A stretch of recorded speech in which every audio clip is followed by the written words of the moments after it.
Welcome back to News Jet update. चलिए देखते हैं झारखंड की 25 फटाफट बड़ी खबरों को। इससे पहले आप झारखंड के किस जिले से न्यूज को देख रहे हैं हमें कमेंट बॉक्स में जरूर बताएं। साथ ही डेली अपडेट रहने के लिए आप हमारे चैनल को सब्सक्राइब कर बेल आइकन को दबाना बिल्कुल ना भूलें। पहली बड़ी खबर, अगले 10 दिनों में 300 थानों में काम करने लगेगी महिला हेल्प डेस्क। सीआईडी एडीजी ने एसपी को दिया टास्क।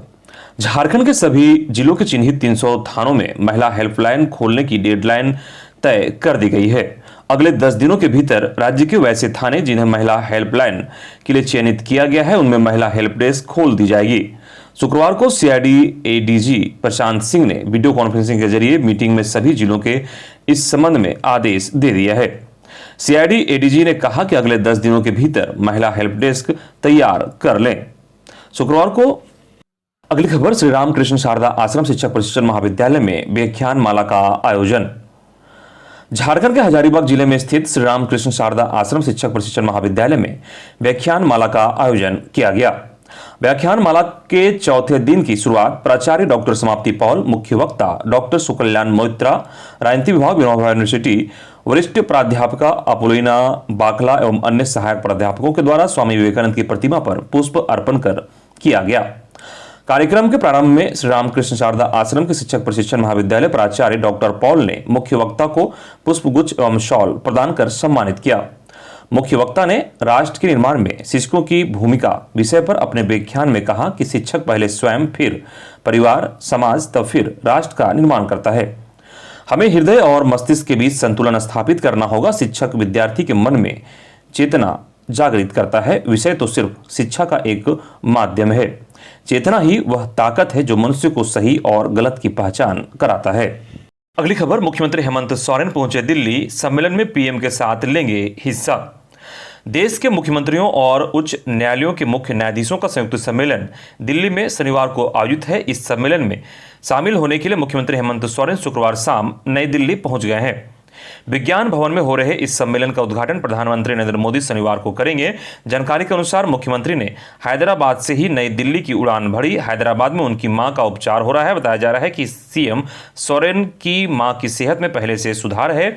मुख्यमंत्री नई दिल्ली में राष्ट्रपति भवन में आयोजित रात्रि भोज में भी शामिल होंगे। इसके बाद रविवार को वे नई दिल्ली से वापस हैदराबाद पहुंचेंगे। अगली खबर, 6 माह में लोगों को बनेगा आभा कार्ड। एनएचएम परिसर में आईपीएच सभागार में शुक्रवार को आयुष्मान भारत डिजिटल मिशन झारखंड की ओर से राज्य स्तरीय कार्यशाला हुई। इसमें अभियान निदेशक भुवनेश्वर प्रताप सिंह ने कहा कि अगले 6 माह में राज्य के सभी इच्छुक लोगों का आभा card Ayushman Bharat health account बनाया जाए।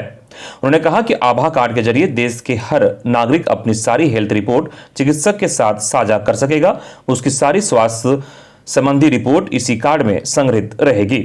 साथ ही इसके माध्यम से निजी सरकारी अस्पतालों एवं जांच केंद्रों के संबंध में सूचनाओं का आदान प्रदान किया जा सकता है। कार्यशाला के दौरान से सभी जिलों से आए चिकित्सा पदाधिकारियों को डिजिटल हेल्थ मिशन के तहत चल रहे कार्यक्रमों के बारे में भी जानकारी दी गई। अगली खबर, कोरोना की संभावित चौथी लहर से निपटने का दिया गया प्रशिक्षण। झारखंड में कोरोना की संभावित चौथी लहर से निपटने को लेकर शुक्रवार को आईपीएच सभागार नामकुम में प्रशिक्षण दिया गया।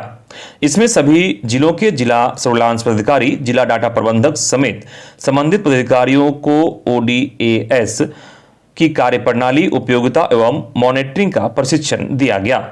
प्रशिक्षण का शुभारंभ एनएचएम के अपर अभियान निदेशक विद्यानंद शर्मा पंकज ने किया। उन्होंने कहा कि भारत सरकार द्वारा विकसित ओडीएएस में सभी सरकारी और निजी अस्पतालों को प्रतिदिन ऑनलाइन सूचनाएं दी जानी है।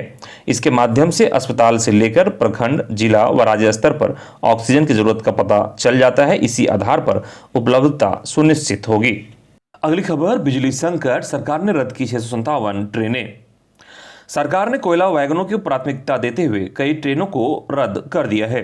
एक आदेश में कहा गया कि कोयला वैगनों के लिए प्राथमिकता वाले मार्गों और तेजी से बदलाव सुनिश्चित करने के लिए 657 मील एक्सप्रेस यात्री ट्रेन सेवाओं को रद्द करने का निर्णय लिया है। कुल 533 कोयला रैक ड्यूटी पर लगाए गए हैं। बिजली क्षेत्र के लिए कुल 427 रैकों का लदान किया गया। 1.62 मिलियन टन कोयला बिजली क्षेत्र के लिए लोड किया गया है। बिजली संकट पर केंद्रीय कोयला मंत्री प्रहलाद जोशी ने कहा कि रूस से गैस की आपूर्ति ठप हो गई है। हालांकि थर्मल पावर प्लांट में 21 बिलियन टन कोयले का स्टॉक है, जो 10 दिन के लिए काफी है। कोल इंडिया को मिलाकर भारत के पास कुल 30 लाख टन का स्टॉक है। ये 70 से 80 दिन का स्टॉक है। अगली खबर, मुख्यमंत्री हेमंत सोरेन पर नहीं बनता है ऑफिस ऑफ प्रॉफिट का मामला, जेएमएम ने सुप्रीम कोर्ट के फैसले का दिया हवाला। मुख्यमंत्री रहते हुए खनन पट्टा लेने के मामले को बेवजह बताते हुए झारखंड मुक्ति मोर्चा के नेताओं ने संवाददाता सम्मेलन कर कहा कि जिस दिन से हेमंत सोरेन के नेतृत्व में लोकप्रिय सरकार बनी है, उसी दिन से भाजपा सरकार को अस्थिर करने में लगी है। झामुमो के विधायक सुदीव्य कुमार सोनू और सुप्रियो भट्टाचार्य ने कहा कि विगत दिनों जो भ्रम की स्थिति पैदा हुई और जो अफवाहें फैलाई गई है, ऐसे में जनतांत्रिक व्यवस्था में सर्वोच्च न्यायालय विधि अनुसार स्थिति स्पष्ट करती रही है। 09A यानी ऑफिस ऑफ प्रॉफिट के मामले में भी कोई दफा सर्वोच्च न्यायालय ने 09A/1951 को स्पष्ट किया है। विधायक सुदीप्य कुमार सोनू ने कहा कि 1964 में एक मामले में कोर्ट ने कहा था कि खनन पट्टा ऑफिस ऑफ प्रॉफिट में नहीं आता है। वर्ष 2006 में भी सर्वोच्च न्यायालय ने फिर एक मामले में कहा कि खनन पट्टा ऑफिस ऑफ प्रॉफिट में नहीं आता है। सुदीप्य कुमार सोनू ने कहा कि चुनाव आयोग से भी उनके नेता हेमंत सोरेन ने कोई तथ्य नहीं छुपाया है और उन्होंने एफिडेविट में दिया था कि उनके पास खनन पट्टा है जिसका नवीनीकरण होना है। अगली खबर, जेएसएससी ने निकाली बम्पर बहाली, लिपिक निजी सहायक कंप्यूटर ऑपरेटर के 991 पदों पर नियुक्ति प्रक्रिया शुरू। राज्य सरकार के विभिन्न विभागों में निम्न वर्गीय लिपिक, आशु लिपिक सह निजी सहायक, कार्यालय सहायक सह लेखापाल, लेखा लिपिक एवं लेखापाल सह कंप्यूटर ऑपरेटर आदि पदों पर नियुक्ति होगी। विभागों से अधियाचना मिलने के बाद झारखंड कर्मचारी चयन आयोग ने झारखंड इंटरमीडिएट स्तर कंप्यूटर ज्ञान एवं कंप्यूटर में हिंदी टंकन आहर्ता धारक पद हेतु संयुक्त प्रतियोगिता परीक्षा 2020 की सूचना शुक्रवार को जारी कर दी है। इस परीक्षा में शामिल होने के लिए 20 मई से 19 जून तक ऑनलाइन फॉर्म भरे जाएंगे। इस परीक्षा के माध्यम से 991 पदों पर नियुक्ति होगी। इनमें 986 पद नियमित तथा 5 पद बैकलॉग के हैं। आयोग के अनुसार इस परीक्षा में शामिल होने के लिए ऑनलाइन फॉर्म भरने वाले अभ्यर्थी 22 जून मध्यरात्रि तक परीक्षा शुल्क का भुगतान कर सकेंगे। 25 जून तक फोटो एवं हस्ताक्षर अपलोड किया जा सकेगा। ऑनलाइन आवेदन में किसी प्रकार की त्रुटि में संशोधन 26 जून से 30 जून तक हो सकेगा। इस प्रतियोगिता परीक्षा में शामिल होने के लिए सामान्य श्रेणी के अभ्यर्थियों को अन्य अनिवार्य योग्यता रखने के अलावा मैट्रिक तथा इंटरमीडिएट छात्र के शैक्षणिक संस्थानों से उत्तीर्ण होना अनिवार्य होगा। अनारक्षित श्रेणी में आने वाले अभ्यर्थियों के लिए यह अनिवार्यता लागू नहीं होगी। इसमें सिर्फ मुख्य परीक्षा होगी जो OMR सीट पर ली जाएगी। परीक्षा में सभी प्रश्न वस्तुनिष्ठ एवं बहुविकल्पीय प्रकार के पूछे जाएंगे। एक प्रश्न के सही उत्तर पर 3 अंक मिलेंगे, जबकि प्रत्येक गलत उत्तर के लिए 1 अंक की कटौती की जाएगी। अगली खबर, सरकारी ही नहीं प्राइवेट स्कूलों की भी बदली टाइमिंग, आदेश जारी। झारखंड के सरकारी ही नहीं बल्कि प्राइवेट सहित सभी स्कूलों की टाइमिंग बदल दी गई है। इसे तत्काल प्रभाव से लागू किया गया है। बढ़ती गर्मी के मद्देनजर यह फैसला लिया गया है। इस बाबत देवघर और हजारीबाग के उपायुक्तों ने आदेश जारी किया है। लगातार बढ़ती गर्मी और लू को देखते हुए देवघर के उपायुक्त मंजूनाथ भंतरी द्वारा सभी सरकारी व निजी स्कूलों के समय में बदलाव कर पूर्वाह्न 6 से 10:30 बजे कर दिया है। उपायुक्त द्वारा बताया गया कि मौसम विभाग से मिली जानकारी के अनुसार आगामी दिनों में गर्मी कम होने की संभावना नहीं है। इसे संज्ञान में लेते हुए यह बदलाव किया गया है। वहीं हजारीबाग की उपायुक्त नैन्सी सहाय ने जारी आदेश में कहा है कि अत्यधिक गर्मी को देखते हुए विद्यार्थियों के स्वास्थ्य हित के मद्देनजर जिले के सभी सरकारी, निजी एवं अन्य विद्यालय में कक्षा सुबह 6 बजे से 10:30 बजे तक निर्धारित की जाती है। यह आदेश तत्काल प्रभाव से प्रभावी होगी। अगली खबर, झारखंड हाईकोर्ट की तल्ख टिप्पणी, रिटायर्ड कर्मचारियों को प्रताड़ित कर रहे अधिकारी। झारखंड हाईकोर्ट के जस्टिस एस चंद्रशेखर की अदालत में सेवानिवृत्त लाभ के भुगतान को लेकर दाखिल याचिका पर सुनवाई हुई। सुनवाई के दौरान अदालत ने राज्य के अधिकारियों की कार्यशैली पर सख्त टिप्पणी की है। अदालत ने मौखिक रूप से कहा कि लंबे समय से सेवानिवृत्त लाभ का भुगतान नहीं होना अधिकारियों की कार्यशैली पर सवाल खड़ा कर रहा है। ऐसा प्रतीत होता है कि राज्य के अधिकारियों का रवैया सेवानिवृत्त कर्मियों को प्रताड़ित करने जैसा है। अदालत बहुत दुख के साथ आदेश में यह रिकॉर्ड कर रहा है कि सरकार की ओर से 19 बार समय लिया गया, इसके बाद भी गलत शपथ पत्र दाखिल किया गया। त्वरित न्याय दिलाने के लिए सरकार की स्टेट लिटिगेशन पॉलिसी है, लेकिन इस नीति के विपरीत कार्य किया गया। अगली खबर, झारखंड में शिक्षकों की बंपर नियुक्ति का ब्लूप्रिंट तैयार, पंचायत चुनाव के बाद होगी घोषणा। झारखंड में पंचायत चुनाव के बाद एक साथ बड़े पैमाने पर शिक्षकों की नियुक्ति होगी। स्कूली शिक्षा एवं साक्षरता विभाग ने झारखंड कर्मचारी चयन आयोग को अधियाचना भेजने के लिए तमाम आवश्यक प्रक्रियाएं पूरी करने की कवायद तेज कर दी है, ताकि पंचायत चुनाव खत्म होते ही नियुक्ति प्रक्रिया शुरू की जा सके। प्राथमिक स्कूलों से लेकर +2 स्कूलों तक शिक्षकों की नियुक्ति होगी। स्कूली शिक्षा एवं साक्षरता विभाग ने +2 शिक्षकों की नियुक्ति नियमावली गठित कर दी है। आरक्षण रोस्टर तैयार कर प्रस्ताव भी कार्मिक विभाग को भेज दिया है। कार्मिक के अनुमोदन के बाद नियुक्ति की अधियाचना कर्मचारी चयन आयोग को भेजने की तैयारी है। +2 स्कूलों में 3119 स्नातकोत्तर प्रशिक्षित शिक्षकों की नियुक्ति होनी है। इस नियमावली में राज्य के 510 +2 स्कूलों में प्राचार्यों की भी नियुक्ति हो सकेगी। वहीं विभाग ने हाई स्कूल शिक्षकों के आरक्षण रोस्टर तैयार करने को लेकर भी गतिविधियां तेज कर दी है। आधे से अधिक जिलों में यह कार्य पूरा कर लिया गया है। शिक्षा सचिव ने उन जिलों के जिला सचिव पदाधिकारियों को अगले सप्ताह तक हर हाल में इस कार्य को पूरा करने का सख्त निर्देश दिए हैं। प्राथमिक शिक्षकों की बात करें तो इसकी नियुक्ति नियमावली गठित करने की प्रक्रिया अंतिम चरण में है। अगली खबर, झारखंड के औद्योगिक प्रशिक्षण संस्थानों में प्रशिक्षण अधिकारियों की नियुक्ति प्रक्रिया स्थगित। झारखंड के सरकारी औद्योगिक प्रशिक्षण संस्थानों में प्रशिक्षण अधिकारियों की नियुक्ति प्रक्रिया स्थगित कर दी गई है। झारखंड कर्मचारी चयन आयोग ने प्रशिक्षण अधिकारियों की नियुक्ति के लिए शुरू की गई ऑनलाइन आवेदन प्रक्रिया को अपरिहार्य कारण बताते हुए स्थगित कर दिया है। कुल 727 पदों के लिए 19 अप्रैल से ऑनलाइन आवेदन भरे जा रहे थे।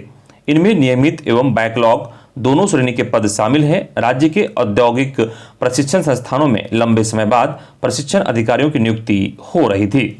अगली खबर, झारखंड पंचायत चुनाव चौथे और अंतिम चरण के चुनाव के लिए अधिसूचना जारी। 23 जिलों के 72 प्रखंडों में होगा मतदान। 27 मई को होने वाले पंचायत चुनाव के अंतिम और चौथे चरण के लिए अधिसूचना जारी कर दी गई है। इस चरण में 23 जिलों के 72 प्रखंडों में मतदान होगा, जिसके लिए 6 मई तक नामांकन दाखिल किए जाएंगे। राज्य निर्वाचन आयोग के निर्देश पर सभी जिलों में शुक्रवार को सूचना प्रकाशित कर दी गई है। चौथे चरण के लिए 6 मई तक नामांकन पर्चा भरे जाने के बाद 7 और 9 मई को नामांकन पत्रों की स्क्रूटनी होगी। इसके बाद 10 और 11 मई को नामांकन वापसी की तारीख निर्धारित की गई है। 12 मई को चुनाव चिन्ह आवंटित होने के बाद 27 मई को मतदान सुबह 7 बजे से अपराह्न 3 बजे तक होगा। वहीं चौथे चरण का मतगणना 31 मई को होगा। त्रिस्तरीय पंचायत चुनाव के चौथे और अंतिम चरण में कुल 18,920 पदों के लिए मतदान होगा। इस फेज में जिला परिषद सदस्य के 159, पंचायत समिति सदस्य के 1,587, ग्राम पंचायत मुखिया के 1,299 और ग्राम पंचायत सदस्य के 15,875 पदों पर चुनाव होगा।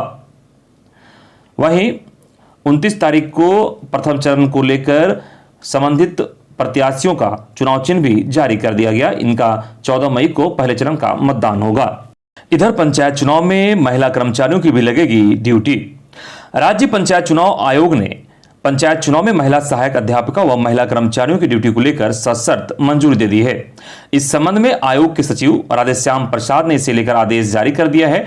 जारी आदेश में बताया गया कि चुनाव में विशेष परिस्थितियों में महिला कर्मियों की ड्यूटी लगाई जा सकेगी। इसके तहत पुरुष कर्मियों की कमी होने पर ही किसी मतदान केंद्र पर महिला की ड्यूटी लगाई जा सकेगी। साथ ही किसी मतदान केंद्र पर 2 से अधिक महिला कर्मी की तैनाती नहीं होगी। महिला मतदान कर्मी को उस प्रखंड में नियुक्त नहीं किया जाएगा जिस प्रखंड में वे कार्यरत हैं। उन्हें निकट के किसी प्रखंड में प्रखंड मुख्यालय के नजदीक नियुक्त किया जाएगा। आयोग के सचिव के अनुसार महिला मतदान कर्मियों को कंप्यूटर रैंडमाइजेशन प्रक्रिया के आधार पर चयनित नहीं किया जाएगा। अगली खबर, मंत्री हफीजुल हसन के बयान पर जमशेदपुर साक्षी थाना में एफआईआर। गढ़वा में दिए बयान पर हुआ था विवाद। झारखंड सरकार के मंत्री हफीजुल हसन के बयान के खिलाफ शहर के अधिवक्ता देवेंद्र सिंह ने जमशेदपुर के साक्षी थाना में एफआईआर दर्ज कराया है। अधिवक्ता देवेंद्र सिंह ने बताया कि मंत्री ने अपने बयान से आपसी भाईचारे को खराब करने की कोशिश की है। अधिवक्ता सह भाजपा नेता ने मंत्री की शिकायत की है। झारखंड के मंत्री हफीजुल हसन द्वारा दिल्ली के जहांगीरपुरी मामले पर दिया गया बयान अब तुल पकड़ने लगा है। एक तरफ विपक्ष मंत्री के बयान पर सरकार को घेरने की तैयारी में है, वहीं जमशेदपुर कोर्ट के अधिवक्ता सह भाजपा नेता देवेंद्र सिंह ने मंत्री हफीजुल हसन के खिलाफ साक्षी थाने में एफआईआर दर्ज कराया है। मंत्री के इस बयान पर जमशेदपुर के अधिवक्ता सह भाजपा नेता देवेंद्र सिंह ने बताया कि मंत्री पद पर बैठे व्यक्ति द्वारा सामाजिक सौहार्द बिगाड़ने जैसे बयान नहीं देना चाहिए। मंत्री ने अपने बयान समाज में आपसी भाईचारे को खत्म करने की कोशिश की है। अगली खबर, मुख्यमंत्री के प्रेस सलाहकार के खिलाफ हाईकोर्ट में याचिका, संपत्ति की सीबीआई जांच की मांग।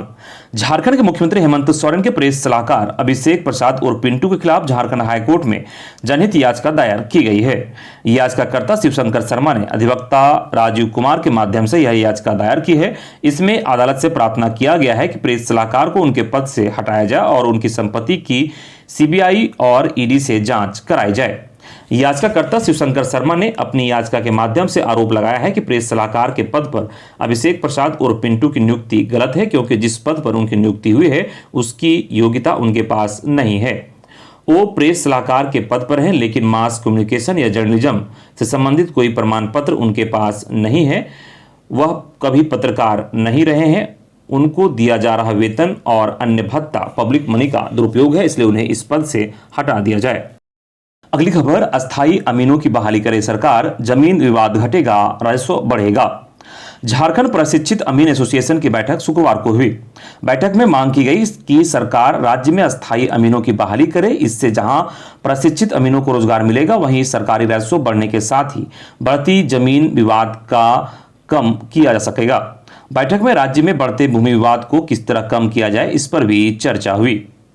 झारखंड प्रशिक्षित अमीन एसोसिएशन के अध्यक्ष गौरव अग्रवाल ने कहा कि राज्य में हजारों की संख्या में सरकारी अमीनों के पद खाली हैं, जिसके कारण समय पर नापी नहीं हो पाने से आज भूमि विवाद बढ़ रहा है। लगातार घटनाएं घट रही है।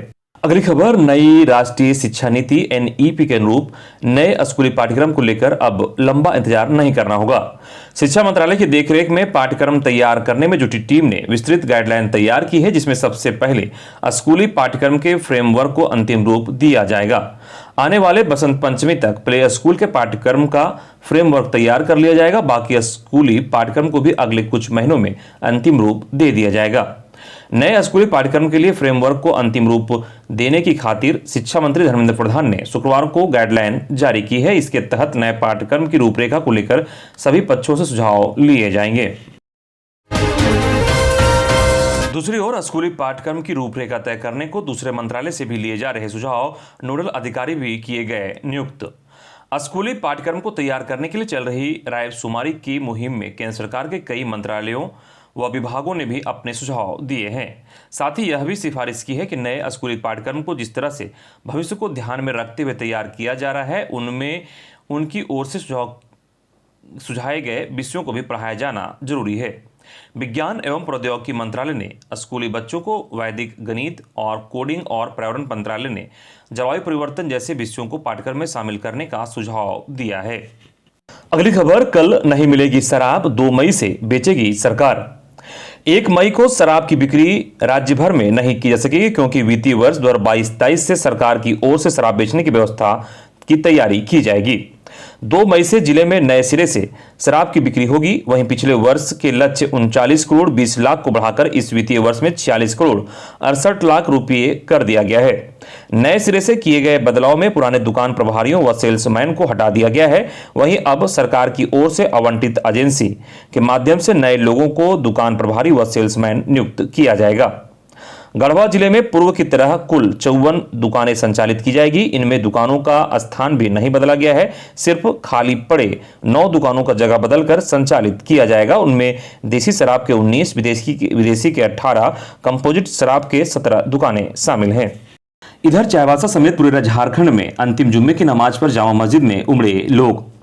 रमजान उल मुबारक के अंतिम जुम्मा के अवसर पर झारखंड सहित चाईबासा शहर के सभी मस्जिदों में अलविदा अलविदा माह रमजान से गूंज उठी।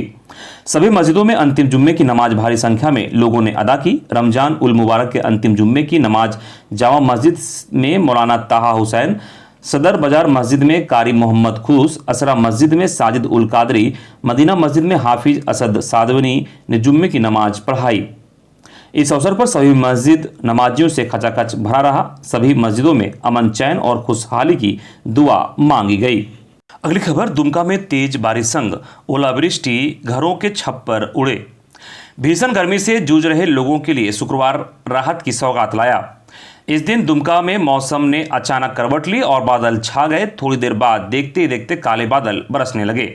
तेज बारिश संग ओलावृष्टि भी हुई। अचानक हुई तेज बारिश से मौसम सुहावना हो गया। बच्चे ओले इकट्ठे करते नजर आए। इधर बारिश से लगातार ऊपर की ओर बढ़ रहे तापमान में गिरावट आई और लोगों को गर्मी से राहत मिली। इस बीच बारिश के दौरान तेज हवा चलने से कई घरों के छप्पर उड़ गए। ऐसे लोगों को परेशानियों का भी सामना करना पड़ा। इधर शेख भिखारी मेडिकल कॉलेज में भीषण पेयजल संकट, चिकित्सा छात्र बाल्टी लेकर पानी मांगने पहुंचे प्राचार्य के दफ्तर। शेख भिखारी मेडिकल कॉलेज अस्पताल हजारीबाग में भीषण बिजली और पेयजल संकट ने हालात बिगाड़ दिए हैं। 10 दिन से बढ़ी परेशानी से ना छात्र छात्रा पढ़ाई कर पा रहे हैं और ना समय पर खान पान पर ध्यान दे पा रहे हैं, लेकिन समस्या का कोई समाधान नहीं निकल पा रहा है। इससे शुक्रवार को विद्यार्थियों के सब्र का बांध टूट गया और कॉलेज के छात्र छात्रा बाल्टी लेकर इकट्ठा हो गए और प्राचार्य से पानी मांगने लगे। हालांकि इस दौरान प्राचार्य समस्या के समाधान और मेडिकल कॉलेज के निर्माण एजेंसी की शिकायत करने डीसी हजारीबाग नैन्सी सहाय के पास गए थे। उन्होंने भी डीसी से विद्यार्थियों की समस्या बताई और समाधान कराने की मांग की। अगली खबर, अब नक्सली चाहकर भी नहीं कर पाएंगे हमला, झारखंड में 14 फोर्टिफाइड पुलिस थाने तैयार। कोरोना महामारी ने राज्य में फोर्टिफाइड पुलिस स्टेशनों के निर्माण को धीमा कर दिया था। स्थिति सामान्य होते ही निर्माण कार्य तेज हुआ।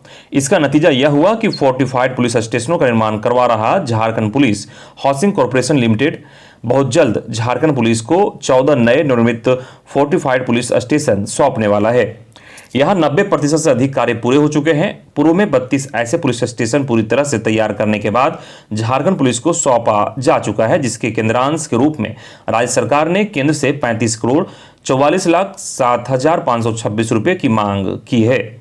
जानकारी के अनुसार वित्तीय वर्ष 2017-18 से 2019-20 के बीच राज्य में स्पेशल इंफ्रास्ट्रक्चर स्कीम के तहत 156 करोड़ रुपए की लागत से कुल 64 फोर्टिफाइड पुलिस स्टेशन का निर्माण पूरा किया जाना था। इधर गोड्डा के नेपुरा से मुखिया पद पर निर्विरोध जीती सुचिता। गोड्डा के सदर प्रखंड अंतर्गत नेपुरा पंचायत से मुखिया सुचिता देवी निर्विरोध जीत गई है। बताया जाता है कि नेपुरा से मुखिया पद के लिए 3 लोगों ने नामांकन किया था। स्क्रूटनी में 2 नामांकन पत्रों को अवैध घोषित कर दिया गया, जिसके कारण नेपुरा से मात्र 1 मुखिया पद के लिए नामांकन सही पाया गया, जिसके बाद सुचिता देवी मुखिया पद के लिए निर्विरोध जीत गई।